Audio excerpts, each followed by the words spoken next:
माझा एकटाच खेळायचा हक नाही का?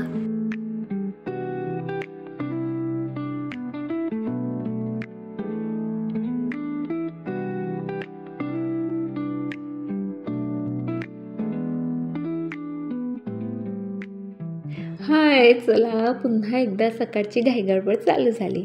आज म्हणजे काढली होती मी गोबी करायला, पण आरोहीचं होतं मला गोबी खायचीच नाही. तिला जेव्हापासून वांगे दिसलेत ना, म्हणजे भरपूर महिन्यानंतर आमच्याकडे भरताचे वांगे आले. सो तिचं चाललेलं मम्मा वांग्याचं भरीतच पाहिजे. मग ती गोबी ठेवली बाजूला आणि मस्त वांगे खरपूस असे भाजून घेतलेत.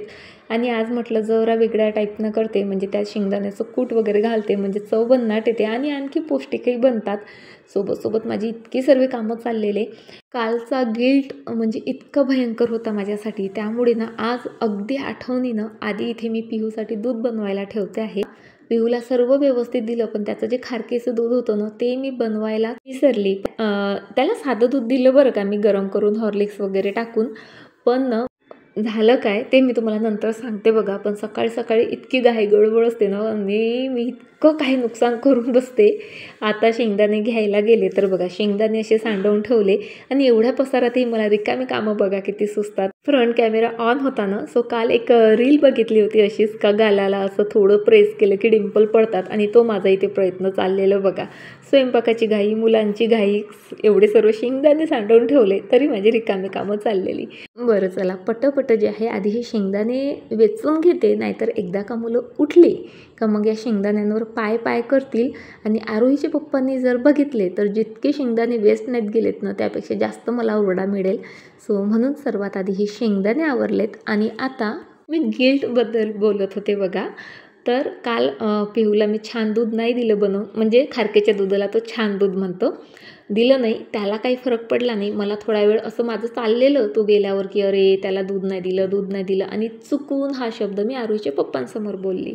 तर बाप रे बाप, इतकं काही प्रवचन ऐकावं लागलं मला की काय तू मुलाला तसंच पाठवलं. आधी तर माझं मन मला खात होतंच, पण जेव्हा यांनी बोललं ना तेव्हा त्याहीपेक्षा जास्त म्हणजे इतका गिल्ट आला ना मला की असं वाटत होतं की अरे आपल्या बाळाला म्हणजे आपण म्हणजे किती असं त्याचं नुकसान झालं किंवा किती त्याच्या हेल्थसोबत आपण हेळसांड करतो. आणि एवढीशी तर गोष्ट असते, गॅसवर चढवूनच द्यायचं असतं तरीसुद्धा आपल्याच्यानं तेही होत नाही किंवा तेही विसरतो.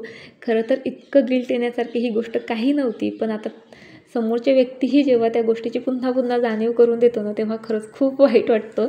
पण चला आता पुन्हा ही चुकी मी करणार नाही. मस्त चमचमी शेंगदाण्याचं कूट टाकून भरीत केलं, सर्व आवरलं आणि आत्ता झालेला आहे माझ्या ब्रेकफास्टचा टाईम. आणि मला सांगा कुणाला अशा प्रकारे चिवडा खायला आवडतो? मी ना चिवड्यामध्ये मस्त भरपूर कांदा, टोमॅटो आणि कोथिंबीर टाकून मस्त चिवडा खाल्ला. आणि त्यानंतर आता हे कारले कशासाठी चिरलेत ते सांगते.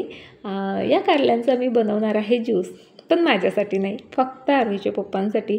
आरोहीच्या पप्पानं काही नाही, दिवस रात्र इंस्टाग्राम, यूट्यूब स्क्रोल करत असतात आणि मग त्यांचं हेल्थ संबंधित ते जास्त सेन्सिटिव्ह झालेले आहेत आता असं म्हटलं तरी चालेल. सो त्यांचं होतं की आठवड्यातनं 3दा तरी मला कारल्याचा ज्यूस प्यायचाच आता. आणि त्यातला हा पहिला दिवस होता. त्यांना दिला बाबा करून, करताच मला ओकारा येत होत्या. मी तर म्हणजे इमॅजिनही नाही करू शकले प्यायचं. त्यांचं होतं एक घोट घे तू मागशील ते देईल. मी म्हटलं मला काहीच नको आणि तो एक घोटही नको. पण त्यांनी तेवढा तो पूर्ण ज्यूस संपवला. त्यानंतर मी इथे मस्त माझ्यासाठी आवडायचा आणि त्यामध्ये थोडीशी जी आहे मी कच्ची हळद टाकून जो आहे हा ज्यूस बनवला. हाही भरपूर हेल्दी ज्यूस आहे. केसांच्या प्रॉब्लेमसाठी तर वरदान आहे. आणि त्यामध्ये हळदही असल्यामुळे आपले स्किन प्रॉब्लेम, पिंपल्स, त्याची डाग किंवा इतर स्किनच्या प्रॉब्लेमसाठी खरंच खूप उपयोगी आहे. टॉवेलसाठी आमच्याकडे सकाळी असं महाभारत घडलं ना, पिहूचे पप्पा आणि आरू तिघं जणांनी मस्त भांडणं केले. आरूचं म्हणणं आहे की हा टॉवेल माझ्यासाठी आणला, त्याला हातच लावायचा नाही. आणि आरोहीच्या पप्पाला आणि पिहूला हाच टॉवेल हवा असतो. रात्रीनं पिहूला ताप आला होता, त्याला औषधी वगैरे दिली आणि 7 वाजताच तो झोपी गेला. आणि त्यामुळे सकाळी फार लवकर उठला. मम्मा मला खूप फ्रेश वाटतंय, छान वाटतंय. आरोहीच्या आधी आज रेडी झाला, पण माझंच प्रेम जरा जास्त उतू आलं आणि मी त्याला मिठीत घेऊन बाळा रात्री किती ताप होता रे, बरं झालं तू बरा झाला, असं तसं जे आहे त्याला मी बोलले. जे आहे त्याला मी बोलले, तर लगेच मग त्याचा ताप आणखी उफाळून आला. मग त्याला मळमळ व्हायला लागलं पूर्ण रेडी झाल्यावर बरं का. म्हणजे खरंच होत होतं की नाटक माहीत नाही. आधी तर खूप छान होता, पण त्याला असं वाटलं म्हणजे माझ्या बोलण्यातून की मला त्याला शाळेत पाठवायची इच्छा नव्हती खरी. म्हणजे रात्री मी ठरवलं होतं याला शाळेत पाठवायचं नाही, पण सकाळी त्याची तब्येत त्याचा मूड पाहून म्हटलं नाही हा ओके आहे, याला शाळेत पाठवायचं. कारण घरी असला तरी तो फक्त उचापती करतो. आणि तो स्वतःहून रेडी झाल्यावर मग तर मी पाठवणारच होते, पण त्याला माझा अंदाज कळला आणि मग त्याचं पोट दुखायला लागलं, त्याला मळमळायला लागलं आणि बरंच काही व्हायला लागला. त्यामुळे अगदी दरवाजावर पोचला, फक्त शूज घालायचे राहिले होते आणि त्याला जास्त ओकाऱ्या यायला लागल्या आणि त्यानं शाळेत जाणं कॅन्सल केलं. खरंच होत होतं का नाटक करत होता हे काही कळायला मार्ग नाही. कारण सांगते, मस्त शाळेचा वेळ जाऊ दिला. त्यानंतर 15-1 मिनटं त्याने आराम केला, म्हणजे बसून होता. त्यानंतर जेवण केलं मस्त. 8 वाजता बरोबर आरोहीचे पप्पा ऑफिसला गेले आणि 7:15 वाजता माझा पिहू खेळायला गेला. मग आता यावरून तुम्ही सांगा, पिहूचं खरंच दुखत होतं की तो नाटक करत होता. पण चला आता आवरते, कारण महाराज गेलेत खेळायला. बाहेर खेळायला जाण्यासाठी पिहू इतका भांडला माझ्यासोबत आणि त्या भांडणात बघा माझं किती सारं नुकसान झालं. बघा मी स्वयंपाक केला, भांडे घासून ठेवलेत, गॅस चौटा आवरून ठेवला आणि त्यानंतर त्याला नको जाऊ करता करता इकडे माझं दूध उतू गेलं आणि फक्त 1 लिटरमधलं 1 कपच दूध उरलेलं आहे आणि सर्व दूध असं पाण्यात गेलं आणि एक मोठं कामही माझं वाढलं. चला आता हे सर्व आवरते पटपटपट. पिहू ना आत्ता खेळून आला बाहेरून. पिहूला बरं नसताना देखील किती वेळ खेळला बाहेर तू? 1 तास. मग काय मग? इतका वेळ तुला खेळायची परमिशन दिली कोणी? तुला बरं नाही म्हणून तू शाळेत नाही गेला ना? आता 1 तास खेळायचा हक नाही का? 1 तास काय 2 तास खेळणं तुझा हक आहे, पण तू घरी का बरं राहिला? तुला बरं नाही म्हणून नाही, म्हणून सुट्टी घ्यायची होती. अच्छा, बघ तू केलं. सकाळी त्याचं पोट दुखत होतं, त्याला मळमळ होतं, त्याला ताप होता, त्याला सर्दी होती, ओकारत एवढा देत होता पिहू नाटकू.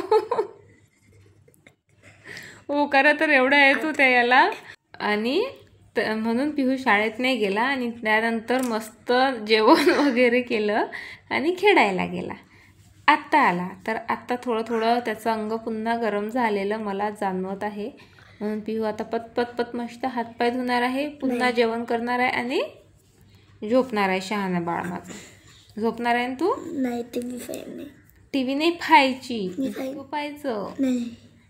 हे गिफ्ट ना आरोहीच्या पप्पांच्या ऑफिसमधनं मिळालेलं आहे. आरोहीच्या पप्पांच्या ऑफिसमधनं नेहमी युजफुल गोष्टीच मिळतात. मागच्या वर्षी ना थर्मास मिळाला होता, म्हणजे स्वीट, चॉकलेट्स किंवा मग कॅन्डल्स वगैरे असं न देतात ते दरवर्षी छान युजफुल अशी गोष्ट देतात. आणि मागच्या वर्षीचा थर्मासही फार युजफुल ठरलेला आहे. म्हणजे हिवाळ्याचा तर तो फारच उपयोगी ठरतो, म्हणजे दिवसभर गरम पाणी वगैरे प्यायचं असेल तर. आणि त्यानंतर यावर्षी मिळालेला आहे हा पेक्सपोचा टिफिन बॉक्स. चला तुमच्या समोरच ओपन करते. त्याची बॅग बघा किती छान कॉम्पॅक्ट आहे, लुक वाईज पण खूप सुंदर आहे आणि टिफिन नक्कीच छानच असेल यामध्ये.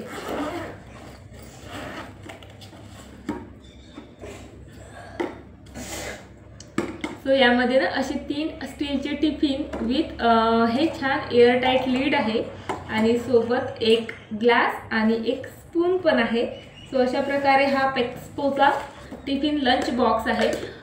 यापूर्वी ना अशाच प्रकारे आम्ही मिल्टनचा घेतला होता, पण तोही एअरटाईट होता, पण त्याची झाकणं माहिती आहे का, ती टिकटॉकवाली असतात ना बंद होणारी, ती होती, त्यामुळे ती फार लवकर तुटली.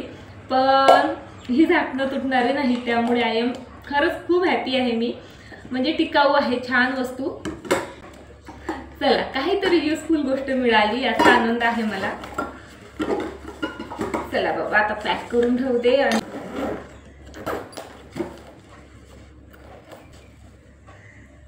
ना पिहू घरी आहे, त्यामुळे फार काही म्हणजे मी शूट करू शकले नाही किंवा एक्स्ट्राची कामही करू शकले नाही.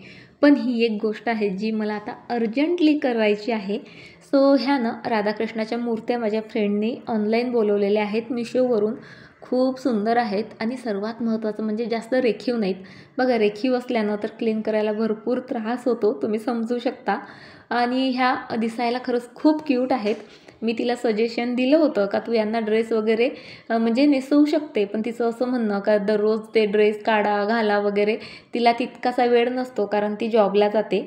सो तू मला ना याला काहीतरी मस्त पेंट करून दे. तिने कुठेतरी कधी बघितलं असेल, सो तिची तशी डिमांड होती आणि दिवाळीच्या आधीपासून ह्या मूर्त्या माझ्याकडे आहेत.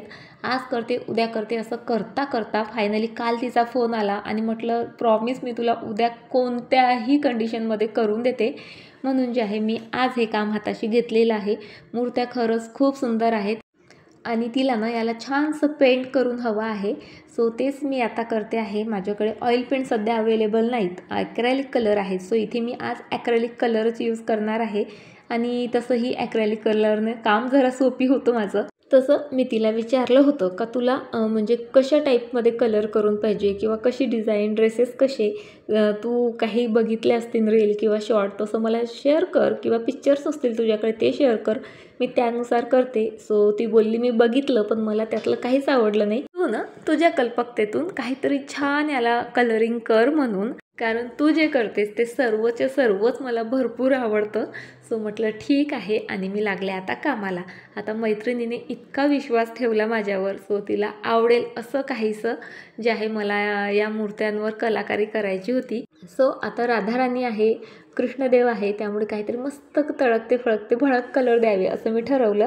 तेवढ्यात बघा माझ्या गार्डनमध्ये एक मस्त पाहुणी आली. खूप दिवसानंतर खरंच मी चिमणी इतक्या जवळून बघते आहे, कारण दोन्ही गॅलरीजला मी नेट लावून घेतली, पिजन नेट. कारण आधी भरपूर छान छान पक्षी यायचे बरं का आणि खूप छान वाटायचं खरंच. पण कबूतर येऊन एवढी घाण करायची का शेवटी मला पिजन नेट जी आहे ती लावावी लागली. पण पिजन नेटमधून चिमणी इझिली आतमध्ये येऊ शकते आणि ती आली इतकं छान वाटलं मला. भरपूर वेळ तिला पाहत बसले. त्यानंतर तिला काहीतरी दाणे देते म्हटलं, त्यासाठी मी गेली किचनमध्ये पण तेवढ्यात ती उडून गेली. बरं चला बघा अशा प्रकारे मी कृष्णदेवाला पण छान असं पेंट केलं. त्यानंतर आता वेळ होती डिटेलिंगची. डिटेलिंगसाठी मी साधी जी अगरबत्तीची काडी असते ती घेतली आणि व्हाईट कलरने जे आहे कृष्णदेवाला राधाराणीला जे काही त्यांचा शृंगार असतो बघा फुलांचाच असतो, आपण टी व्हीवरही बघतो तर फुलांचाच असतो, म्हणून मी व्हाईट कलरचे डॉट वगैरे देऊन अशा प्रकारे मस्त असं पेंट केलं. आणि खरं तर हे जेव्हा तिने मूर्त्या माझ्याकडे आणून दिल्या तर मला प्रश्न पडला होता की मी यांचं करू तरी काय आणि कसं, किंवा काही केलं तर यावर म्हणजे छानही दिसेल का नाही हेही माहीत नव्हतं.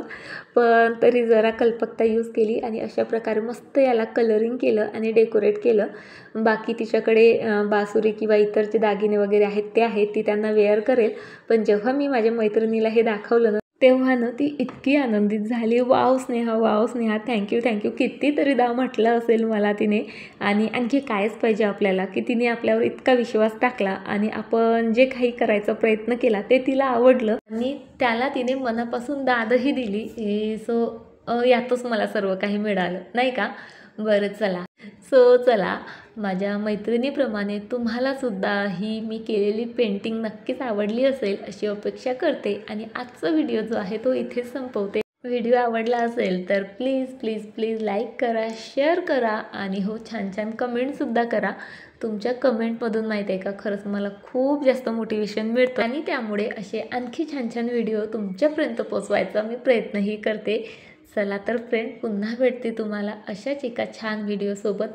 तोपर्यंत स्वतःची काळजी घ्या. बाय, टाटा.